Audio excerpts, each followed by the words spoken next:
Spider-Man has always been my favorite superhero, and his stories seem to resonate with me more than most superheroes. Spider-Man stories are about many things. Obviously, good versus evil, there's the growing pains, and of course, with great power comes great responsibility. And I love all of these. But the narrative threads that always interest me the most in Spider-Man stories are the ones that focus and emphasize Peter's concern with his identity as Spider-Man. Besides Batman, and maybe Superman, I feel like Spider-Man's secret identity is one of the most interesting in all of superheroes. He's just a kid, and he's New York City's hero, and he wrestles these two lives for the safety of the ones he loves, often sacrificing his life as Peter for the sake of the city, and the hero that protects it. And as is the case with most of the Spider-Man stories I love, this dichotomy of identity is featured here as the most prominent focus of Spider-Man Miles Morales. Like Peter, Miles' story is focused on identity and balancing his life as a student with his role as Spider-Man. But unique to Miles' story is the identity of his own Spider-Man as a second, in contrast to Peter's. Miles' story is so interesting because not only must he wrestle with his identity as Spider-Man, but he must do so in the direct shadow of an already established Spider-Man, and on behalf of a neighborhood of NYC that's largely been overlooked, namely Harlem. And it's in this pursuit of identity where the story of Spider-Man Miles Morales really shines as a true Spider-Man story. Miles' journey to carve out his own identity as Spider-Man is masterfully highlighted in conjunction with the struggle of Harlem itself. And in seeming irony to the code of secrecy upheld by Peter's Spider-Man, the only way for Miles to make his role realized and become his own Spider-Man is for him to simply be himself. It's only in embracing his true identity and reveling in his own uniqueness that Miles is able to make his Spider-Man known.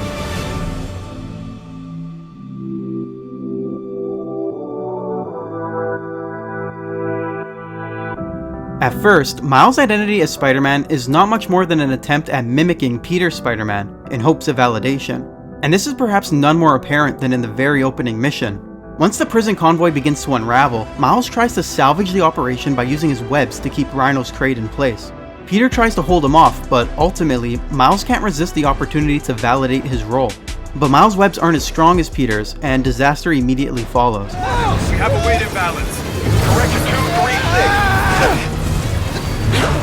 And once the fight takes to the ground, Miles can't hold back his admiration for Peter's endless quips and handling of Rhino, rather than being satisfied with his own accomplishment of holding off an endless horde of prison goons. Can't let Pete down! I need to get this under control! It's not that his love for Peter is misplaced, it's just that it's being held in greater priority than his pride in himself. When push comes to shove, and Miles is the only one left to stop Rhino, it's not his webs or his quips that help end the rampage. It's his own unique venom powers, exclusive to his Spider-Man.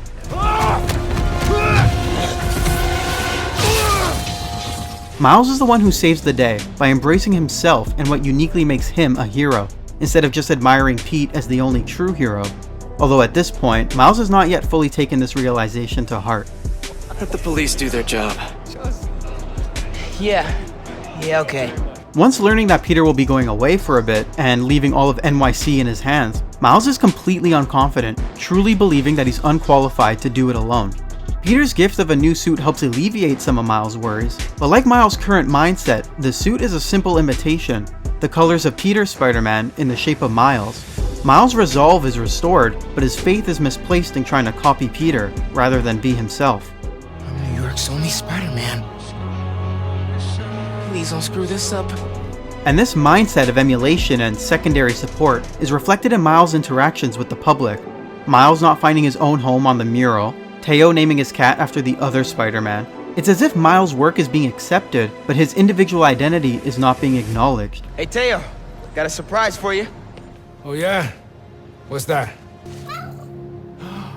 Spider-Man! Oh! It's only after the incident on the Braithwaite Bridge, signaling perhaps the greatest failure in Miles' tenure as Spider-Man thus far, that Miles begins to accept that his emulation of Peter is failing. And I thought I'll be able to fix anything. Do anything that Spider-Man does. But from accepting his failure, and with the support of his best friend, Miles is finally able to realize and accept reality.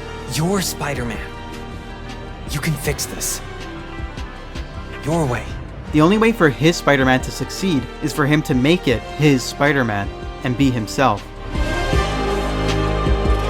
It's in this moment that Miles gives up his emulation of Peter and creates his own suit befitting of his own identity as Spider-Man. He no longer just wants to be like his hero, rather, he wants to be his own hero. Once Miles begins to embrace his own identity as Spider-Man, he's no longer worried about Pete being gone. Quite the opposite, he encourages Pete not to come back so that he can fix this himself, his way. I can be back tomorrow night. No, don't do that. It's okay. I figured out who's responsible, and I'm gonna stop them. I promise. Okay, I trust you. And one of his main focuses as his own Spider-Man is defending the people of Harlem, his home. By protecting the people of Harlem like Teo, Gloria, Caleb, Camilla, and Haley, Harlem gets to know Miles Spider-Man for who he truly is, and not based on their idea of him as a number 2 to Peter's Spider-Man. Just as Miles begins to forge his own identity as his own Spider-Man, he takes action to help Harlem maintain its own identity against Roxxon. Miles has to break free from Peter's shadow, just as Harlem needs to break free from Roxxon's. And it's this relationship that both helps Harlem overcome Roxxon and has Miles Spider-Man truly acknowledged by the people that call it home. It's my home too. And tied to his resolution to save Harlem is Miles' resolve to stop Finn, no matter what. Despite being his childhood friend and trying over and over to reason with her, Miles can no longer try to appeal to Finn as Miles.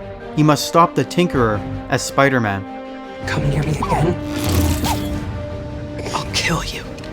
Even when his efforts against the Tinkerer fail, Miles still stays true to his own personal journey as Spider-Man. With seemingly no other options, Miles breaks Peter's code of secrecy in order to receive help from his mother. And Miles confiding in the support of family and friends is a character trait wholly unique to his Spider-Man. Whereas Peter vowed to keep his identity secret, Miles revealed his secret for much needed support. Miles was able to truly live up to his identity with help from the motivations of his friends and family.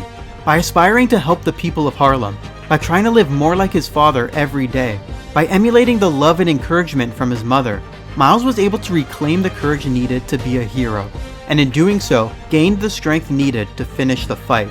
A lot of strong people in my family. Time to live up to it.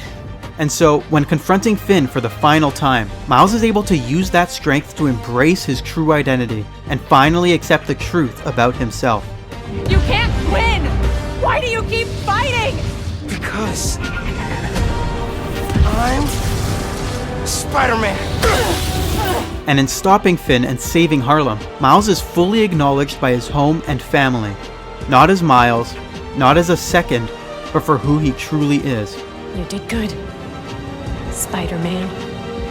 Thanks. He's not just a son, he's not just a friend, he's Spider-Man.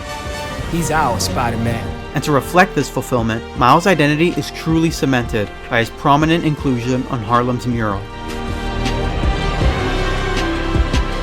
Miles completes his journey of self-realization and truly embraces his identity as Spider-Man. And it's all because he stayed true to his heart, his home, and his beliefs, and was able to be himself.